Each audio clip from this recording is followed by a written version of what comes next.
Aung San Suu Kyi, thank you for joining me. It's a pleasure. I see you in these amazing public events now, accepting finally the Congressional Gold Medal, the Nobel Peace Prize. You get a hero's welcome. You look visibly pained when people are standing up in these prolonged standing O's. Is it weird for you? No, it's, I appreciate it very much, but sometimes I feel a little embarrassed. Why embarrassed? It doesn't seem right for anybody to get so much attention. And yet what you've done has been so dramatic. What do you think is your greatest achievement? If you had to sum it up, what would you say has brought you these Congressional Gold Medals, the Nobel Prize? I don't think it's yet time to say what my greatest achievement is. I think I have received these prizes for the efforts I've made to reach the goal that all my countrymen and women would like to reach. There's still some way to go. Obviously, it's a dramatically different situation. A few years ago, there's no way you would have been able to sit here. Do you call now for the end of sanctions against Burma, Myanmar? Do you think the export sanction particularly should be lifted now? You mean the imports into the United States? Exactly, export yes. from Burma. That's right. Well, I think it should be lifted now. It can't really be lifted yet, but there can be a waiver. And I would very much support such a move, because I think it's time we gave our people a chance to show what they can do. And I've said before that we can't depend on external support forever to achieve our own ends. We'll always appreciate what our friends do, and I hope that they will continue to do whatever is necessary. But we must also take responsibility for our own destiny. So it's time to let the minerals and the gas and all the riches be able to be imported into this country? Yes, provided there's transparency and accountability. What about political prisoners? The President announced an amnesty a short while ago. Are you satisfied that this includes the political prisoners, enough of the kind of people you need to see released? No, not all the people on our list have been released, and there are other lists which are, I think, which are probably a little longer than ours. So I think there are still others waiting to be released. Do you believe it will happen? I think so. I think it should happen as soon as possible. And are you on the same wavelength with the President and the government on this issue? I don't know what it means to be on the same wavelength with them, but I think there are many people in the government who agree that political prisoners should be released. You're now working with a former general. Thein Sein is now the president of your country. These are the people who prevented you from seeing your husband, who kept your children separated from you, not to mention the oppression in your country itself. Tell me what it is like to now have to be a politician and work with this group of people. I've never thought that what they did to me was personal anyway. It is politics. And if you decide to go into politics, you have to be prepared to put up with these kind of problems. I like a lot of the generals. I'm rather inclined to liking people. That would sound pretty dramatic for people to hear, that you like the generals. Well, I've always got on with people in the army. You mustn't forget that my father was the founder of the Burmese army, and this is why I have a soft spot for them, even though I don't like what they do. That's different from not liking them. I'm stunned. Are you really? Yes, I'm stunned. I think it's perfectly natural for me to feel this way. Do you believe that your relationship with the President is crucial? Not just your personal relationship, but your political relationship is crucial to enable a full and proper transition from military dictatorship to a full democracy? I think it's always a little dangerous to make this kind of work a personal occupation. I think we should look at it more from an objective point of view. I think it is important that the executive, the legislature, and well, the judiciary that we're trying to develop work together to strengthen democratic institutions and practices. And yet, I know you don't want to take this sort of personal I suppose, not responsibility, but you don't want to frame it so much in the personal, but the truth of the matter is, it is about you. You are the person that made this happen. It might not have happened without somebody like you. I don't think so. I think without many, many others, it would not have happened. The people of my country and the people of the United States who have supported us, the United States administrations. I've got to really say thank you to the US Congress while I'm about it, because they've been so supportive over the years, and others around the world. So I don't, in a sense, I think one must take responsibility for one's actions and one's decisions, but one should never take, one should never assume that everything that happens for the good is achieved by oneself alone. Obviously, during house arrest, I assume in order to survive and get through it, you had to be pretty stubborn, you had to be pretty uncompromising about what you were doing and what you were struggling for. Now, you've spoken about how you need to compromise. Describe that transition. But there's never been a transition. I was never given a chance to compromise. You cannot compromise unless people talk to you.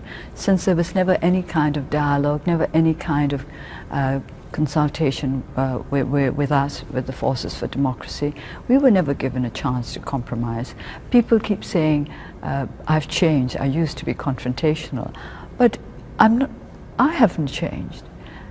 It's just that circumstances have changed. Of course, I've matured. I hope so. I mean, one should mature over 20 years. But you did say we're beginning to learn the art of compromise, give and take, the achievement of consensus. This is in the legislature. I was talking about the legislature, and having been there just a couple of months, I have to say I'm very encouraged by the way things are proceeding. We have a speaker who is very fair-minded and who treats us as a proper opposition in spite of our very, very small numbers. Do you remember what it was like that time when you faced the soldiers and their rifles pointed at you and you walked straight towards them? That was a long time back. Do you remember it? Yes, of course. What went through your mind? People held back, but you didn't. You walked straight towards them. Well, I wasn't given much choice because, first of all, they said, you must all move to the side of the street. So I said, fine. So I said, let's walk on the side of the street. And then he said something like that he would shoot whether or not we were on the side of the street or on the street itself. Then I decided I might as well be on the street. The fact that they didn't, what did that tell you? Well, a major came running up. He had been walking behind us, and he came running up and stopped the man who was in charge, who I think was a captain. And then there was another major attempt on your life in 2003. Many, many people were killed. How did you keep going after that? Well, how could I not keep going after that? One has to keep going, especially because of incidents like that. You talk about the sanctions. There seems to be something of a debate about how actually effective and instrumental the sanctions were in causing these reforms and causing the military dictatorship to pave the path towards democracy. Are you convinced that sanctions actually did it? Because obviously they still had access to all sorts of riches, and they really hurt quite a lot of the common people. A lot of people lost their jobs. Of course, it wasn't sanctions alone that brought about the reforms, but I think sanctions played a very, very important part. After all, if not, why is it that the Burmese government has been asking for the removal of sanctions? I think they were politically very effective. I do not agree that they affected the Burmese economy that much. I always quote the IMF and say that they have come to the conclusion that the Burmese economy was not that much affected by the sanctions, and what had created the mess in Burma was simply mismanagement. So you think politically and psychologically, yes, they were more effective? I think so. In the by-election, do you think the regime was surprised that you won so many, your party won so many of the seats, practically all of the ones that were contested? I think a great many of them were. I'm sure there were some who realized that this was how it was going to turn out. And what do you expect for the next set of elections in 2015? Do you expect to become the majority? I think it's too early to think of 2015, and I think the next 2 years are the more important ones. How we develop into a working democracy, and that will decide what the 2015 elections will be like. I want to ask you a couple of personal questions because you're a very public person. I usually don't like personal questions. I know you don't. But as a mother, I want to ask you about the price that it took to do what you did. I think many working mothers, you know, we grapple with our absences, we grapple with how to make it up to our kids, and yours have been more dramatic and more intense than any mother I can imagine. Do you wonder how one day you can make it up to your kids? Do you feel you have? Do you feel that's a resolved relationship? I don't think of it as making up to my children, because after all, they're not children anymore. They're But grown they were. up. Yes, they were. And you can't make it up to them as children because they're no longer children, and they probably wouldn't like me to treat them as children anymore. In fact, I'm sure they won't like to be treated as children anymore. So I think what I would simply wish to do is to learn to have a good relationship with them across the distance that separates us. I read that you were estranged from your son Alexander, but you will see him? I'm not estranged from my son. I think this is the kind of rumor that goes around when people don't see one another for many, many years. When we last talked, you warned against reckless optimism. Do you think that the optimism about Burma, Myanmar is reckless these days, or do you feel it's now on a solid path? I think on the part of some it's still reckless. I have to mention my favorite economist who works in Burma, Sean Turnell, and he talks about a gold rush of investors, and I do not want that sort of thing. This is what I mean by reckless optimism. It will not help our country, and I think it might disappoint the investors as well. So I want everybody to consider what they are doing and to weigh the pros and cons, and to do what is best for our country as well as for themselves. I want investors to profit. That's what investing is all about. Their investments must bear fruit, but that fruit should be shared between our people and the investors themselves. And what should we call your country? I hear you call it Burma in most of your public presentations. It is Myanmar. It's a matter of choice. It's Myanmar in Burmese, and at some time back, I think in the 1990s, I'm not quite sure when, the State Law and Order Restoration Council, very Orwellian name. SLORC. SLORC, that's right. Even the sound is rather Orwellian.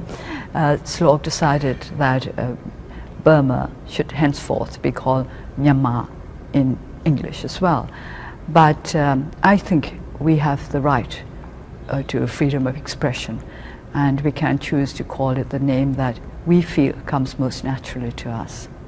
Aung San Suu Kyi, thank you very much for joining me. Thank you.